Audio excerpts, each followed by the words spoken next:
Hello guys, welcome back to my YouTube channel mister Das বাবু। তো আপনারা সবাই ইউটিউব চ্যানেলটা সাবস্ক্রাইব করবেন ভালো ভালো ভিডিও দেখার জন্য। তো আমরা আজকে বাড়ির থেকে বাইরে গেছি উদয়পুর মাতাবাড়ির উদ্দেশ্যে। তো প্রচণ্ড পরিমাণে বৃষ্টি আসিল, তো বৃষ্টি ওভারকাম কইরা আমরা তো মার বাড়িতে যাওয়ার উদ্দেশ্যে গেলাম। তো পৌঁছেই প্রথমে আমরা গাড়িটা পার্কিং করলাম, তারপর আমরা বিপদদার দোকান থেকে প্যারা নিলাম। ঠিক আছে, প্যারা টেরা নিয়ে সুন্দর কইরা ফুল টুল যা আছে মার বাড়িতে পুজো দিতে লাগে সব জিনিস নিয়ে আমরা এখান থেকে বেরিয়ে পড়লাম মন্দিরে যাওয়ার উদ্দেশ্যে। তো প্রচুর পরিমাণে ভিড় ছিল বলার বাইরে। রবিবার দেখাই আশা করি এত ভিড় ছিল। আর এমনি তো জাগ্রত ত্রিপুরের সুন্দরী ত্রিপুরা মায়ের সেই মন্দির দর্শন করাটাও সৌভাগ্যের ব্যাপার। ঠিক আছে, যার জন্য আমরা সবাই মন্দিরের উপরে যাওয়ার জন্য প্রস্তুত। তো আমরা এখান থেকে হাইটে গাড়ি যেহেতু রাখছি দূরে, তারপর মন্দিরের উদ্দেশ্যে রওনা দিলাম।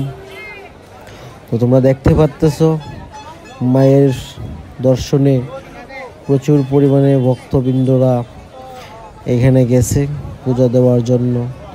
তারপর আমরা এখান থেকে সিঁড়ি দিয়ে আস্তে আস্তে আস্তে আস্তে উপরে উঠতেছি।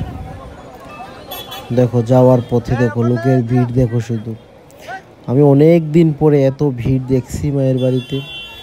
নর্মালি সকাল সকাল যাইতো পুজো দিতে, তার জন্য কোনোদিন আগে এত ভিড় দেখছি না। তো আজকে আমরা দুপুর 2টা-3টা বাজে, তো প্রচুর ভিড় ছিল।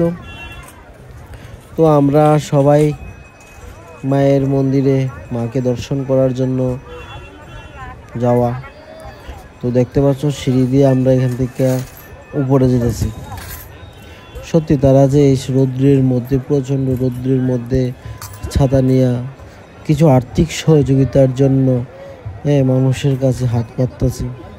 তো আমি তারা যাই দিছি, এটা ক্যামেরাতে তুলছি না, কারণ আমার এই জিনিসগুলি ভালো লাগে না। তো মন্দিরের কাছাকাছি এখানে পৌঁছায়া আমরা সবাই এখানে পুজো টুজো দিলাম। আর একটা জিনিস, মন্দিরটা খুব সুন্দরভাবে সাজাইছে, খুব ভাল লাগছে দেখা, খুব সুন্দর করে সাজাইছে। মায়ের মন্দিরের সে নতুন দৃশ্য। সত্যি কথা বলতে মন্দিরে যাওয়ার পর না মনটা সত্যি অনেক হালকা লাগে, খুব ভালো লাগে। তো দেখতেই পাইতেছ তোমরা কি পরিমাণে লাইন, প্রচুর পরিমাণে লাইন আসছিল। তারপরে এখানে মাঝখানে আমার এক দাদা আসিল, তো দাদার কারণে পুজোটা তাড়াতাড়ি হয়ে গেছে গা, বেশিক্ষণ লাইন নিয়ে থাকতে যাচ্ছে না। ঠিক আছে, তো তোমরা কাছে একটাই জিনিস, তোমরা সবাই মায়ের বাড়িতে যাও, পুজো দিতে যাও, মাকে দর্শন করো।